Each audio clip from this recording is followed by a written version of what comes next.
Salut mes lumières, salut mes pleins phares, salut mes clignotants.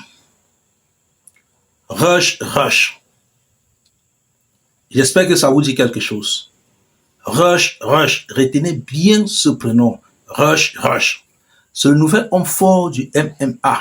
C'est ainsi que je l'appelle. Rush, rush. C'est l'homme qui veut en découdre avec le prédateur Francis Ngannou. C'est l'homme qui veut essuyer toutes les victoires du prédateur Francis Ngannou. Il s'appelle Rush, rush. J'ai reçu des appels. Ma boîte électronique est saturée. On me dit, il y a un combattant du MMA, il est champion du monde en MMA, il va en découdre avec Francis Ngannou. Moi, je vais d'abord me tourner vers mes frères. Quand je dis mes frères, c'est ceux qui portent la couleur de cette peau. Ne dit-on pas chez nous les Bantous que les moutons marchent dans la même cour, mais n'ont pas les mêmes prix? Les moutons de la même cour n'ont pas forcément les mêmes prix. Alors, qui est Rush Rush? De son vrai nom, Oumar Kane. Je voudrais que vous me taguez Oumar Kane.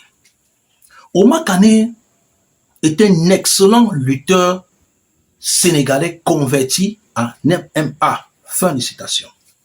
Je dis bien un excellent lutteur sénégalais converti dans le MMA. Fin de citation.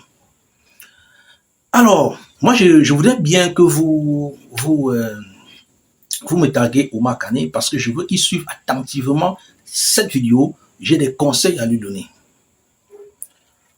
Nous avons un problème. Je dis bien nous qui portons cette peau. Cette peau, je ne dis pas cela, je dis nous.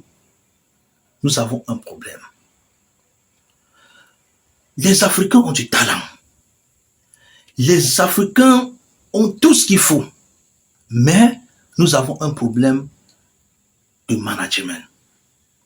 Pourquoi? Voilà un Rush Rush à peine remporté son titre de champion du monde en MMA dans la catégorie, pour la Ligue One Championship, qui est une ligue du MMA. Après 4 jours, démarre un combat avec le prédateur Francis Ngannou, dit même qu'il va en découdre avec lui. Alors, je voulais dire ceci. Qu'est-ce que Francis Ngannou gagne dans ce combat? Qu'est-ce que Francis Ngannou gagne dans ce combat?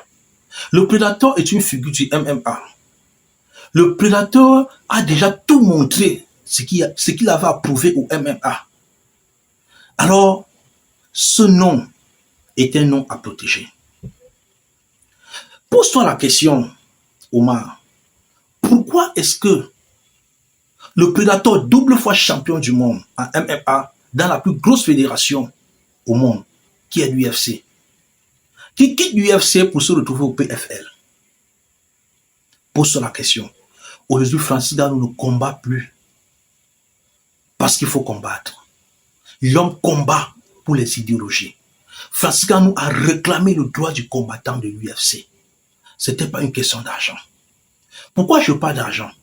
Je parle d'argent parce que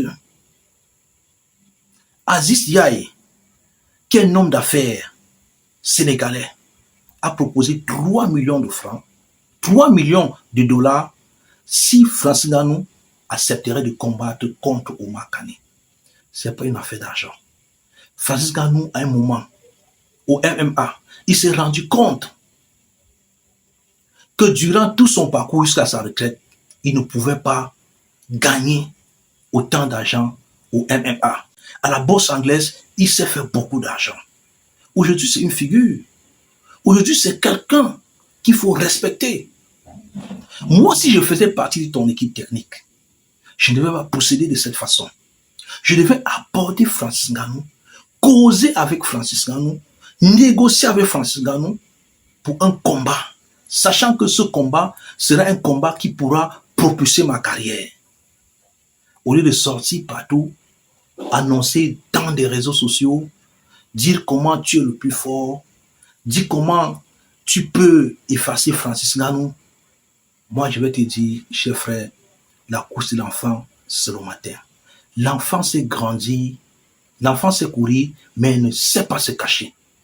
Alors, je respecte ta jeunesse, je respecte ta détermination, je respecte tes combats parce que tu es l'un des meilleurs et tu es la gaieté tu es la fierté de toute une jeunesse. Mais moi, je pense que il y a encore beaucoup de choses, tu as encore beaucoup de choses encore à faire pour t'affronter à un prédateur, à un patriarche au rang de Francis Ngannou. Tu as encore beaucoup de choses à apprendre. Petit à petit, tu n'as que 32 ans. Donc tu as encore beaucoup de choses à faire. C'est le conseil que je voulais te donner. Maintenant, Francis, j'ai reçu des messages de tes fans. Ça, c'est un message à Francis Ngannou. J'ai reçu des messages de tes fans qui ont dit, Francis nous a tout donné. Francis nous a donné la joie. Francis Ngannou, c'est la fierté de l'Afrique. Mais nous lui demandons une seule chose. Tes fans camerounais, ivoiriens, gabonais, disent que le plus gros cadeau que tu peux leur offrir, c'est de faire venir Cristiano Ronaldo au Cameroun, en Côte d'Ivoire, pourquoi pas au Gabon. Voilà le cadeau que tes fans m'ont chargé de te dire et j'espère que le message est passé. À bon entendeur, salut.